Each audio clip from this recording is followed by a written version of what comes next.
Selamat malam saudara yang dikasihi Tuhan. Bagaimana kabar Anda? Semua bisa dilewati. Malam ini sebelum Anda tidur, mari kita dengarkan renungan malam. Pastinya memberkati Anda bersama keluarga.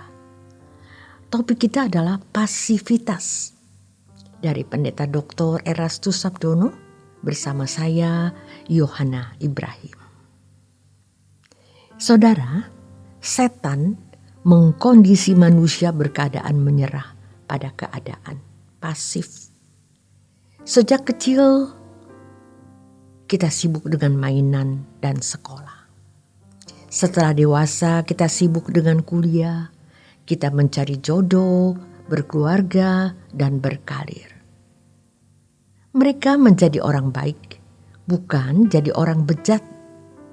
Lalu rajin ke gereja, bahkan menjadi aktivis atau pendeta. Tapi mereka tidak mengerti proses memberi diri diselamatkan. Ini terjadi karena gereja tidak memiliki pengajaran yang tepat untuk mengimplikasikan proses keselamatan itu. Dulu pada umumnya kita pasti memahami keselamatan sekedar terhindar dari neraka. Percaya Yesus selamat. Padahal keselamatan adalah jalan hidup lewat proses. Proses dari meleset, tapi tepat dan semakin tepat, makin tepat sampai tidak bisa meleset. Kita belajar untuk mengendalikan diri, menguasai diri, proses. Sehingga punya ketepatan. Dan itu bukan proses satu hari, proses panjang dalam kehidupan. Banyak orang Kristen dari kecil dikondisikan untuk menyerah pada keadaan. Dan tanpa disadari, kuasa gelap menggiringnya pada kegelapan abadi. Ini adalah keadaan yang mengerikan. Rata-rata kita masih begitu. Buktinya, gairah materialisme mengikat hidup dan banyak orang yang sampai tingkat tidak bisa diperbaiki lagi. Dalam 2 Korintus 5 ayat 10 dikatakan, "Jadi kami ini adalah utusan-utusan Kristus, seakan-akan Allah menasehati kamu dengan perantaraan kami. Dalam nama Kristus kami meminta kepadamu, berilah dirimu didamaikan dengan Allah." Memberi diri diperdamaikan artinya bahwa kita tidak otomatis berdamai dengan Tuhan. Harus lewat proses dan ini penting sekali. Ini bukan sesuatu yang sederhana melainkan lewat sebuah proses yang berat. Karena kita bisa hidup menurut daging, namun sekarang harus hidup menurut roh.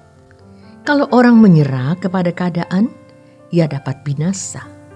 Kita tak dapat menyelamatkan diri kita sendiri. Tetapi kita bisa membinasakan diri kita. Namun oleh karena karya salib Tuhan, terbuka kemungkinan kita untuk diselamatkan.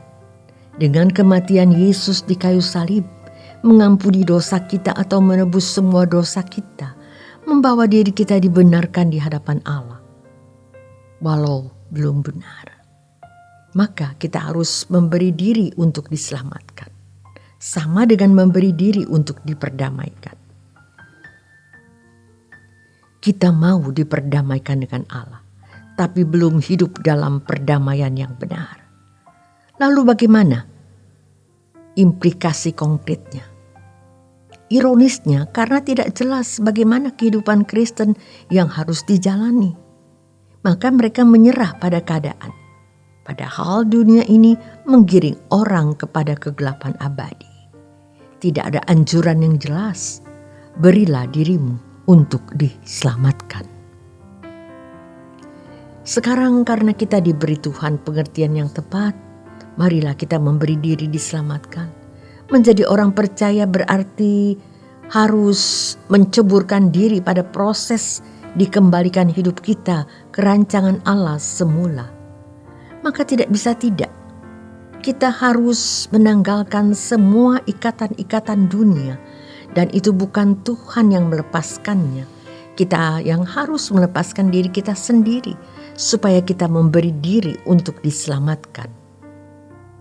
Dalam Lukas 16 ayat 11 dikatakan, "Jadi, jikalau kamu tidak setia dalam hal mamon yang tidak jujur," artinya jika kamu masih materialistis, siapakah yang akan mempercayakan kepadamu harta yang sesungguhnya?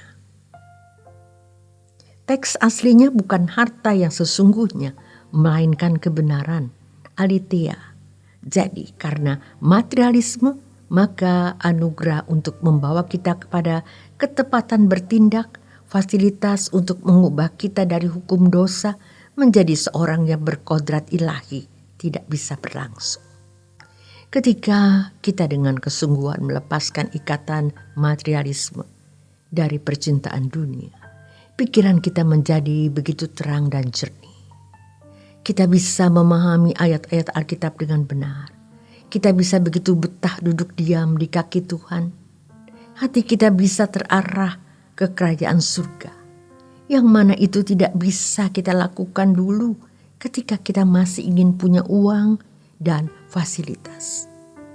Bukan salah punya uang atau fasilitas, tapi tujuan hidup kita adalah bukanlah uang dan fasilitas tersebut. Tujuan kita dalam hidup ini adalah Tuhan. Makanya Tuhan Yesus berkata, "Barang siapa tidak melepaskan dirinya dari segala miliknya, ia tak dapat mengikut aku." Sebagaimana yang Yesus perintahkan kepada orang kaya di Matius pasal 19, ia harus menjual segala miliknya, membagikannya kepada orang miskin, baru ikut Yesus. Ini tidak boleh dimengerti secara keliru. Ini tidak bermaksud agar kita jadi orang miskin, memberikan semua uang kepada gereja atau kepada yayasan sosial. Bukan begitu, sama sekali tidak. Bahkan kita harus dalam pimpinan Tuhan dalam memberi. Karena ini semua milik Tuhan. Jadi apa yang harus kita lakukan terhadap harta kita? Bagaimana kita mengelola harta kita harus di dalam pimpinan Roh Kudus. Makanya betapa pentingnya seseorang bertumbuh dewasa rohani, dipimpin Roh Kudus sehingga dia bisa melakukan segala sesuatu dalam ketepatan. Disinilah maksud Allah menciptakan manusia. Manusia menjadi mandataris Allah. Pelaksana apa yang Allah kehendaki untuk dilakukan. Dan masing-masing individu itu memiliki keadaan yang berbeda-beda. Tetapi di dalam keadaan yang berbeda-beda itu, segala sesuatu yang dilakukan tepat seperti yang Allah kehendaki. Banyak orang Kristen dari kecil dikondisikan untuk menyerah pada keadaan, pasivitas, dan tanpa disadari, kuasa gelap menggiringnya pada kegelapan abadi. Terima kasih untuk kebersamaan Anda di Renungan Malam. Selamat beristirahat, selamat menuju keperaduan malam. Tuhan Yesus memberkati.